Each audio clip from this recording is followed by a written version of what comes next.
Walkout कर गए महत्वपूर्ण मुद्दे पर। देखिए, जब विषय पे कोई चर्चा नहीं होता है तो वहाँ निकल जाना ही उचित होता है। और हमारे आदरणीय हमारे प्रतिपक्ष के नेता है आदरणीय बाबूलाल मरांडी जी को इस तरह से अपमान किया जाएगा हमारे सामने, तो हम लोग बर्दाश्त करने वाले नहीं हैं। और दूसरी बात है कि वहाँ आज स्वास्थ्य पे जो चर्चा थी और बजट में जिस तरह से दर्शाया जा रहा है, तो मुझे लगता है कि बजट जिस तरह से दिखाया जा रहा है, हमारा कहना बहुत ही ज़रूरी चीज़ें हैं। ये स्वास्थ्य एक ऐसा चीज़ है जो सबको चाहिए, चाहे गरीब हो अमीर हो, हर तबके लोगों की ज़रूरत वाली चीज़ है।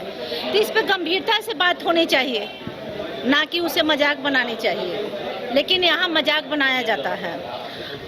आप देखें कि किस तरह से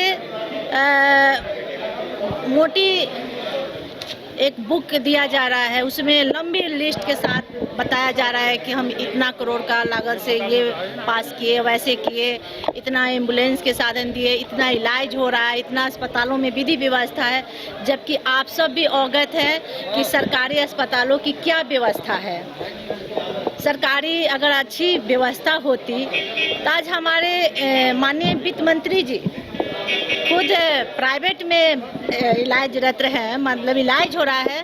भगवान से कामना करते हैं कि वो जल्दी स्वस्थ हो जाए। लेकिन इसका उदाहरण है कि अगर रिम्स का यहाँ अच्छी व्यवस्था होती, सरकारी अस्पतालों में अच्छी व्यवस्था होती, तो एक माननीय है, उनको क्या ज़रूरत है प्राइवेट में जाने के लिए।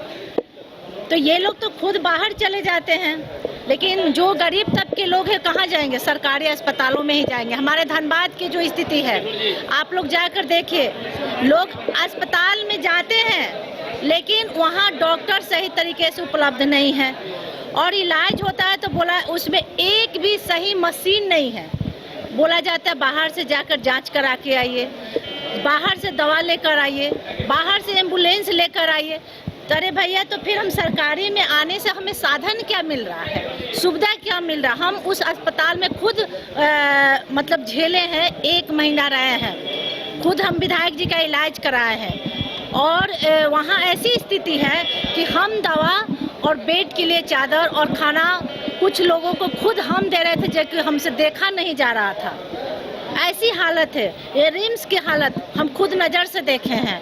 आज देखिए, आयुष्मान कार्ड से ये उदाहरण आज हम दिखाने के लिए लाए थे।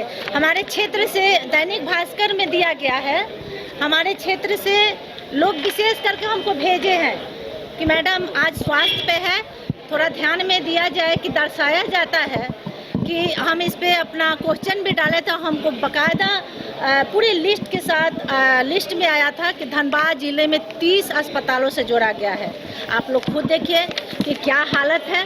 इसमें से 23 अस्पताल से 16 अस्पताल में से बंद कर दिया गया है आयुष्मान कार्ड से इलाज। एक बात बताइए, गरीब तबके के लिए कि यही माध्यम था, उसको भी बंद कर दिया गया है। जो बीच वाले लोग, मध्यम वर्ग के लोग हैं, वो कहाँ जाएंगे? और बोलते शिक्षा पे, और बोलते हैं जो प्रशासनिक विधि व्यवस्था क्या हालत है। आपसे भी छुपा नहीं है प्रशासन की क्या विधि व्यवस्था है। आप रात बिरात हमारी बच्चियां, हमारी भाई, हमारे व्यापारी, हमारे डॉक्टर, कोई सुरक्षित नहीं है।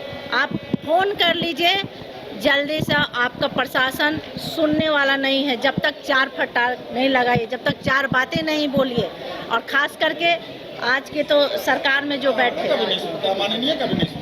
जब माननीय सुरक्षित नहीं है, यहाँ तो हम आपको आपके सामने अपने बातों को रखे तो बार बार रखना हमको खुद अच्छा नहीं लगता। लेकिन हमारे कहने के मतलब कि झारखंड में जब माननीय पे गोली चला और हमारे कहने पे के बाद 15 दिन बाद FIR होता है, तो सोच सकते हैं कि आम पब्लिक का क्या दशा हो। मुझे दुख इस चीज़ का नहीं है कि मेरे साथ क्या हुआ, हमको दुख है, इससे हम अंदाज़ा लगा रहे हैं कि आम पब्लिक का क्या दशा होगा।